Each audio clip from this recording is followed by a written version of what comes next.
What if I told you there's a type of insurance that protects you for life and helps you grow your money all at the same time? On the surface, it sounds like the perfect solution.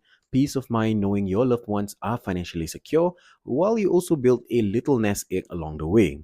But here's the reality: whole life insurance comes with plenty of benefits, but it also has its downsides. It's not always the most affordable option out there, and if you're not careful, you could end up paying more than you should for coverage you don't fully need. That's why in this video, we're going to unpack it all. Hi, I'm Fur from Dollar Bureau, a personal finance platform that talks about insurance, investments, and financial planning. Let's start off by covering the basics first. What is whole life insurance? Well, whole life insurance is what we call a permanent insurance policy. Unlike term insurance that only covers you for a fixed period, whole life stays with you for your entire lifetime, usually up to age 99 or 100 as long as you've paid your premiums. But here's where it's different. A portion of the premiums you pay doesn't just go towards insurance coverage, it goes towards a participating fund which slowly grows over time. This is known as the cash value.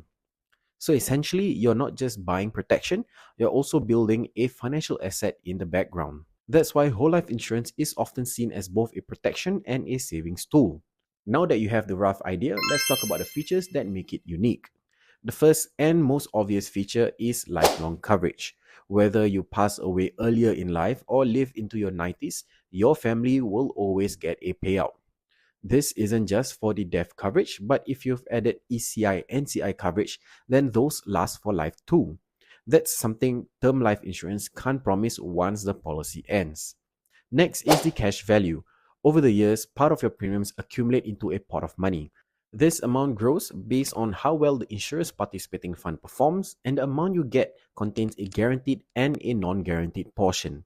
The guaranteed portion is, well, what you confirm plus chop will get, but the non-guaranteed portion isn't. If the participating fund performs well, then you'll get more, but if it doesn't, then you'll get less. Also, just because a participating fund performs well means the insurer will give you the whole thing. They need to smooth out for years where returns are low or negative, so what you get is really based on a projection. I'll cover more about these funds in a future video, so be sure to subscribe and hit that bell notification icon so you won't miss it. A good thing about the cash value portion is that you can borrow against it or even withdraw some of it if needed, subject to the insurer's interest rate and whether they even allow it in the first place. Many times, the insurer will let you access this amount later in the future to supplement your retirement income.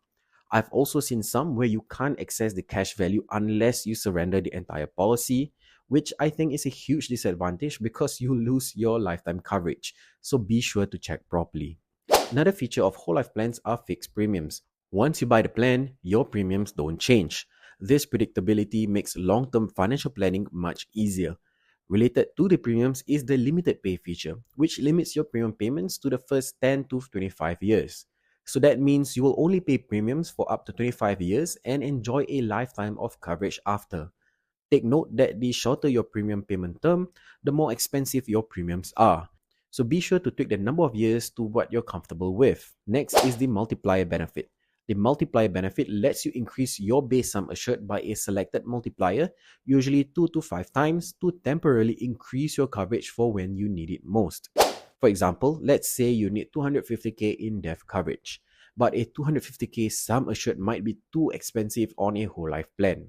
Plus, you might not need 250k once you're above 70, since you're hopefully retired and enjoying your life rather than focusing on replacing your income. A multiplier benefit lets you choose a 50k base sum assured, multiply that by 5 times up to 70 years old. This gives you coverage in a period when you need it most, and then the multiplier expires when there's no need for that additional coverage. With a multiplier, you pay much lower premiums, sometimes almost half. And yes, this multiplier applies to your ECI and CI coverage too. So, how does a whole life insurance plan compare to other options? Let's compare to term and ILPs. If you think of term insurance as a budget-friendly option, whole life is the premium version. Term insurance is cheap and straightforward, but it only covers you for a set number of years. Once that is over, you either renew at much higher premiums or go uninsured. Whole life insurance is more expensive, but it sticks with you for life and builds cash value on the side. It's meant for people who want lifelong protection or plan to leave behind a legacy. Then there are whole life investment linked policies. These combine insurance with investments. If the market does well, you could see higher returns, but if it doesn't, your policy value can also drop.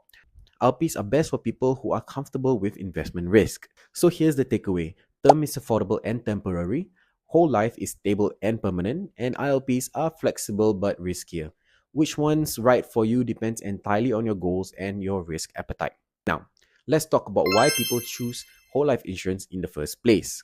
One of the biggest advantages is the guaranteed death benefit. No matter when you pass, your family will receive a lump sum payout. That money can go towards clearing debts, paying bills, or a gift for your loved ones upon your passing. Another advantage is the multiplier option. This lets you temporarily boost your coverage, sometimes up to 5 times at a fraction of the cost. For example, when you're younger and still supporting kids or paying off a mortgage, you can use the multiplier to get more protection. Of course, lifelong coverage itself is a huge benefit. You don't need to worry about your insurance expiring when you're older, which is when coverage is hardest to get and the most expensive. Then there's the cash value. Over the years, it becomes a pool of money you can borrow against, withdraw, or keep growing. Some people treat it as a safety net, others as a backup retirement fund, and some even use it for legacy planning to pass down wealth to their children.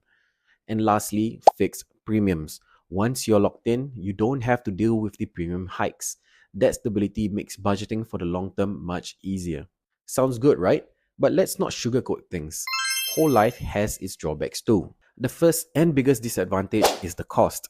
Whole life is significantly more expensive than term insurance. So, if your budget is tight, you might find yourself paying a lot more for benefits you don't actually need. Another disadvantage is flexibility. Once you've signed up, it's not easy to change your coverage or reduce your premiums. You're basically locked in unless you surrender, which you might not even get anything back at all. Then there's the cash value growth. While it's stable, it's also conservative. On average, par funds in Singapore have grown around 2 to 4% a year. However, after smoothing, what you'll get is about 2% yearly. That's okay, but it's nowhere near what you might get if you invested that same money elsewhere, like in equities. And if you're looking at a whole life plan, chances are you can be investing for the long term. For example, if you might be paying about $4,000 per year for a whole life policy or about 1.5K per year for a term plan, that 2,500 in premiums saved can be invested. Even at a conservative 6% returns per year, the amount you'll have once you turn 65 is much more than what you'll get from the cash value portion of the whole life plan. I've seen cases where this amount is 2 to 3 times higher. And finally, while adding critical illness riders can make your plan more comprehensive, they're often not as detailed as standalone critical illness policies. Plus, if you claim from them, it usually reduces your death benefit, so you'll need to buffer an additional amount to make sure you are not underinsured, which just means higher premiums. So while whole life do gives you a peace of mind, you do pay for it in higher premiums and less flexibility. If you are still considering a whole life plan, the next step is figuring out how to pick the right one. The first step is to assess your needs. Look at your current debts, your dependents, and your long-term goals. A rough guide is to get coverage worth about 10 times your annual income, but the exact figure should depend on your lifestyle and responsibilities. Next, make sure you understand the terms of the policy. Look closely at exclusions, surrender values, and how the cash value actually works. For example, if you cancel early, you may lose quite a bit of money, so you may want to know what you're committing into. Also, I've seen cases where you can't access your cash value in the form of monthly income unless you fully surrender the policy. This forces you to surrender your policy, which I believe defeats the main point of buying a whole life plan, which is to provide you with coverage for your entire life. So be sure to check. Speaking of checking, make sure to compare insurers. Don't just go with the first name you see or the most popular brand. Look at their financial stability, their track records, and how their participating funds perform. Even with high performing participating funds, that doesn't always translate to higher surrender values. I've seen many times those with better performing par funds giving out lesser guaranteed and non-guaranteed values than those par funds that don't perform as well. As you are paying more for the cash value portion, making sure that this amount is high is an important consideration as well.